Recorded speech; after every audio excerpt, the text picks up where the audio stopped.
Baik, jadi kita lanjutkan hukum Newton. Kalau tadi kita mengetahui jenis gaya dan rumus-rumusnya, lalu sekarang bagaimana kita menggambarkan gaya-gaya yang bekerja pada suatu benda. Nah, yang pertama misalkan benda pada bidang datar bermassa M. Nah, gambarkan gaya-gaya yang bekerja. Kalau benda terletak pada sebuah bidang datar mempunyai massa M, maka gaya yang bekerja yang pertama pasti gaya berat. Maka gambarkan dari titik pusatnya, titik pusat massa ke bawah menuju pusat bumi. Inilah W-nya. Lalu gaya normalnya tegak lurus pada bidang. Jadi kalau ini bidang datar, maka gaya normalnya ke atas karena sini sudah tegak lurus. Maka ini gaya normal. Jadi gaya berat dan gaya normal. Hanya dua gaya saja. Gaya geser memang ada, tapi kita belum menggambarkannya karena belum ada gaya tarik. Nah, besarnya gaya normal, gaya tergantung massa benda, yaitu tergantung W. W itu kan M kali G. Nah, kalau massanya 2 kilo berarti 2 kali 10, 20 Newton. Maka gaya normalnya sama dengan gaya beratnya.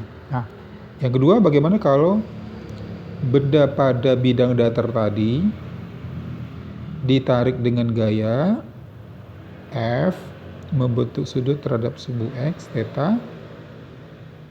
Kemudian ini katakanlah dia kasar, berarti dia punya mu. Nah, gambarkan gaya-gaya yang bekerja. Baik, untuk menggambarkan gaya yang bekerja pada benda ditarik dengan gaya membentuk sudut, maka kita harus proyeksikan pada koordinat kartesius. Sumbu X ke kanan, sumbu Y ke atas. Maka kita akan melihat apa saja gaya-gaya yang bekerja pada sumbu X dan sumbu Y. Nah, angka pertama adalah tentu gaya berat dulu kan. Jadi dari titik pusat atau pusat massa ke bawah berarti ada W. Lalu ke atas ada N, gaya normal. Nah, karena di sini udah ada gaya, yaitu gaya tarik membentuk sudut, maka kita buat vektor gayanya, kita proyeksikan. Nah, kita buat persegi panjang seperti ini, kita buat pakai garis putus-putus. Nah, ini gayanya ke arah sumbu X, Fx, lalu ke arah sumbu Y, Fy. Nah, lalu kita ingat trigonometri. Trigonometri yaitu pada segitiga siku-siku. Ini siku-siku di sini. Kalau ini sudutnya theta, maka kita ingat sin, demi, kosami, tandesa. Tapi yang selalu digunakan adalah sin demi. Nah, kalau kita punya sudut X theta di sini, katakanlah ini sumbu Y berarti ada Y, di sini ada X, di sini ada R kan. Maka sin theta bagaimana rumusnya, cos theta gimana rumusnya. Nah, sin demi, depan per miring.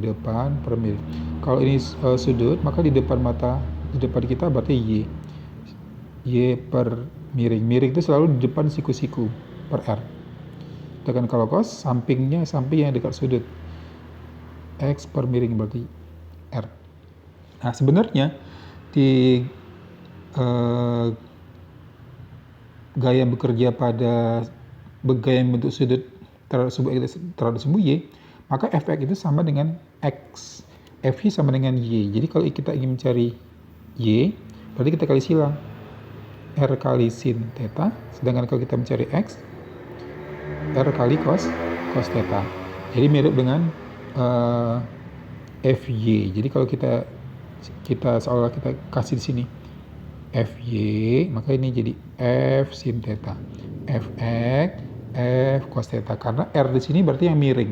Berarti yang miring ini jadi R gitu. Jadi ini R-nya, berarti di F-nya. Nah, jadi dengan demikian Fx apa? Fy apa? Nah, Fx berarti kan di samping. Berarti samping. Kalau samping kosami. Berarti sama dengan kita mencari X, berarti F cos theta. Sedangkan Fy, karena dia di depan, berarti di depan sudut, berarti F itu berarti yang di miring, F sin theta. Nah, jadi mirip dengan sin demi kosami. Kalau kita mencari X, berarti sama dengan Fx, berarti samping sudut, berarti kalau samping cos. Kalau di depan berarti sin demi. Oke, kemudian yang ketiga yaitu benda pada, oke, ini tadi belum selesai, berarti ada, kalau ditarik ke kanan maka benda bergerak ke kanan, maka ada gaya gesek ke kiri, berarti F ke kiri, F gesek. Oke, jadi pada sumbu X ada dua gaya, yaitu Fx dan F friction, sedangkan sumbu Y ada tiga gaya, yaitu gaya normal, gaya Fy yaitu F sin, dan gaya berat. Yang penting kita gambar dulu. Nah, kemudian bagaimana kalau pada bidang miring? Nah, kalau pada bidang miring, misalkan ada sebuah benda diletakkan pada sebuah bidang miringnya membentuk sudut theta. Nah, maka gambarkan gaya-gaya yang bekerja. Berarti gaya berat selalu ke bawah menuju pusat bumi. Nah, gaya normalnya apakah yang ke atas gini? Nah, sekarang bidangnya udah miring, berarti gaya normalnya tidak lurus pada bidang. Jadi koordinat kartesius kita udah kita ganti. Sumbu X-nya ini, sumbu Y-nya ini. Jadi sumbu X-nya sejajar pada bidang miring. Nah, kalau begitu, berarti ini bukan gaya normalnya. Jadi gaya normalnya yang mana? Maka gaya normalnya adalah yang sejajar pada bidang miring. Berarti yang ini yang sejajar, tegak lurus maksudnya. Maka inilah gaya normalnya. Nah, karena kita bekerja pada bidang miring, maka ini bukan miring, ini berarti seolah gayanya pada bidang miring, maka untuk kita proyeksikan ke sumbu Y, caranya gimana? Maka kita buat garis putus-putus ke sini dan di sini. Oke. Nah, lalu untuk mencari W pada sumbu Y, W pada sumbu X, maka ini W apa? Lalu yang ini W apa? W sin atau W cos, gitu kan? Apakah ini W sin ataukah yang ini yang W sin? Yang cos yang mana? Nah, untuk mencari sudutnya, yang mana yang sudutnya, maka tekniknya adalah gini. Kalau ini theta, maka perhatikan segitiga siku-siku yang di sini. Jadi seolah siku-siku yang di sini nanti kan. Artinya apa? Ini theta, maka ini bukan theta. Yang tetanya, nah jadi kalau kita punya segitiga siku-siku, kalau ini siku-siku 90 derajat, jadi kalau ini 60, maka ini pasti 30 kan? Oke, jadi kalau gitu theta, ini alfa berarti. Nah, maka tetanya yang mana? Tetanya yang ini. Gitu. Oke, jadi tetanya yang pada sumbu Y, yaitu pada sumbu Y ini, theta yang ini. Nah, kalau tetanya ini, maka W ini W samping atau W depan. Nah, ini di samping sudutnya ini. Kalau samping cos, berarti W cos theta. Nah, sedangkan ini di depan sudut ini, maka ini W sin theta. Nah, kalau bendanya dibiarkan, nggak ada gaya yang menahannya, maka benda akan ditarik ke bawah, bergerak ke bawah dengan percepatan tertentu. Berarti gaya gesek ke atas. Karena bendanya akan menggesek bidang miring, sepanjang bidang miring. Nah, jadi yang perlu diingat, kalau ini theta, maka tetanya bukan ini, tapi ini adalah alfa. Tetanya adalah di sampingnya. Nah, kenapa? Karena ini kan segitiga siku-siku lagi.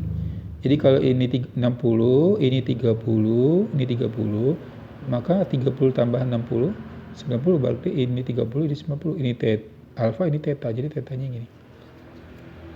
Baik, lanjut yang keempat. Nah, kalau yang keempat, yaitu apabila benda digantung pada sebuah tali, nah maka ada gaya berat W, ada tegangan tali T ke atas. Nah, jadi kita sudah berhasil menggambarkan beberapa gaya, itu 4 gaya, tetapi pada kasus yang berbeda. Yang pertama, yaitu pada bidang datar, hanya diletakkan saja bendanya, maka ada W, ada N. M kali G ke atas, N-nya ke atas, karena tegak lurus pada bidang. Nah, benda pada bidang datar, tapi gayanya miring. Nah, maka kita harus ingat sin demi cosami. Nah, berarti fx-nya kita lihat, kita cari fx-nya apa, kita cari fy-nya apa. Nah, kemudian fx berarti samping sudut, berarti kita ingat sin demi cosami, maka kalau samping cos. Kalau di depan berarti sin, f sin. Kalau bergerak ke kanan, maka ada gaya gesek ke kiri. Jadi kita udah menggambarkan berapa gaya, atas bawah, ke bawah gaya berat, ke atas gaya normal, ke kanan gaya tarik yaitu f cos, ke kiri ada gaya gesek f. Nah, yang ketiga yaitu bendanya pada bidang miring. Kalau pada bidang miring, maka koordinat kartesius kita ubah, yaitu sesuai dengan bidang miringnya, sumbu x-nya yang ini, sumbu y-nya yang ini. Nah, maka ini w, maka w cos-nya yang ini, w sin-nya yang ini. Yang keempat yaitu benda diberi tali. Nah, oke, jadi demikian materi kita hari ini. Pertemuan kali ini kita lanjutkan pertemuan selanjutnya. Sampai jumpa.